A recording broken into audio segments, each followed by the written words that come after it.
Chittagong city কর্পোরেশনের mayor doctor শাহাদাত হোসেনের মেয়াদ আজ শেষ হচ্ছে।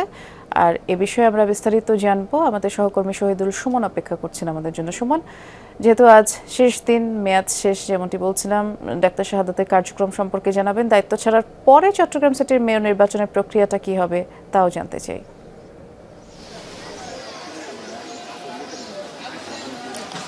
নুসরাত, শেষ দিনে সকাল থেকে মেয়র কিন্তু ব্যস্ত, তবে এখনো পর্যন্ত মেয়র কি আসলে সরে যাবেন, অন্যকে দায়িত্বে আসছেন, এই বিষয়গুলো নিয়ে এখনো পর্যন্ত স্থানীয় সরকার মন্ত্রণালয় কিংবা মেয়রের পক্ষ থেকে কোনো কিছুই তিনি জানাননি। তবে মেয়র আগে থেকেই বলেছিলেন তিনি আগামী মেয়র নির্বাচনে তিনি প্রার্থী হবেন, সেই অনুযায়ী তিনি আসলে দায়িত্বে থাকতে চাচ্ছেন না। তবে স্থানীয় সরকারের যে আইন রয়েছে, সেই আইনে কিন্তু প্রশাসক হিসাবে বর্তমান মেয়রকে দায়িত্ব দেওয়া যাবে এরকম একটি বিধান রয়েছে। তবে এখনো পর্যন্ত সেটি আসলে মেয়র নিজেই কি আসলে প্রশাসক হিসাবে থাকছেন, নাকি নতুন কাউকে প্রশাসক দিচ্ছে, কিংবা মেয়র আজকে নিজে আনুষ্ঠানিকভাবে পদত্যাগ করবেন, নাকি এটি তো আসলে যেহেতু আজকে মেয়াদ শেষ হচ্ছে সেটি কিন্তু অটোমেটিকলি তার যে দায়িত্ব সেটি থেকে আসলে তার আর থাকার কোনো সুযোগ নেই।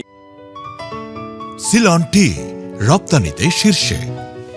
তারপরেও দেখছেন যে মেয়রের যে শেষ দিনের কার্যক্রম, সেখানে কিন্তু আজকে হালিশহরে একটি মাঠ উদ্বোধনে তিনি আসবেন। এখনো পর্যন্ত আসেনি। নেতা কর্মীরা সহ এখানকার যারা সাধারণ মানুষ তারা কিন্তু এখানে অপেক্ষা করছেন। আমি যদি একটু নুসরাত আপনার মাধ্যমে জানিয়ে রাখতে চাই, মেয়র কিন্তু 5 বছরের জন্য এই দায়িত্বে ছিলেন না।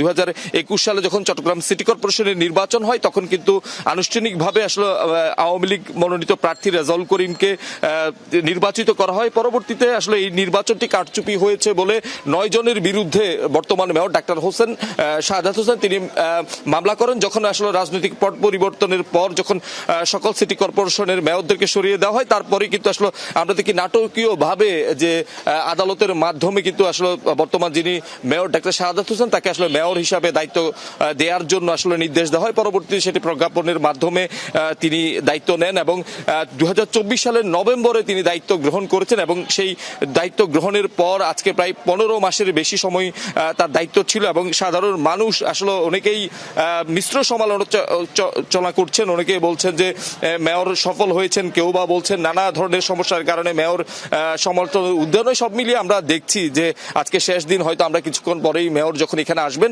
তখন তার কাছ থেকে আসলে আমরা জেনে নিব পরবর্তীতে আসলে সরকারের পক্ষ থেকে তাকে আসলে কোনো ধরনের প্রশাসক হিসাবে নিয়োগের কোনো কথাবার্তা কিংবা কোনো কিছু বলেছি কিংবা মেয়র আজকে দায়িত্বের পর আগামীকাল থেকে তিনি আসলে সিটি কর্পোরেশনে আসবেন কিনা কিংবা কিভাবে দায়িত্ব পালন করবেন, পরবর্তী চসিক নির্বাচনে তিনি প্রার্থী হবেন কিনা, সেক্ষেত্রে দল যদি তাকে মনোনয়ন দেয়া না হয় সেক্ষেত্রে তিনি কিভাবে নির্বাচন করবে, এইসব বিষয়ে আসলে প্রশ্নের উত্তর আমরা মেয়রের কাছ থেকে খোঁজার চেষ্টা করব।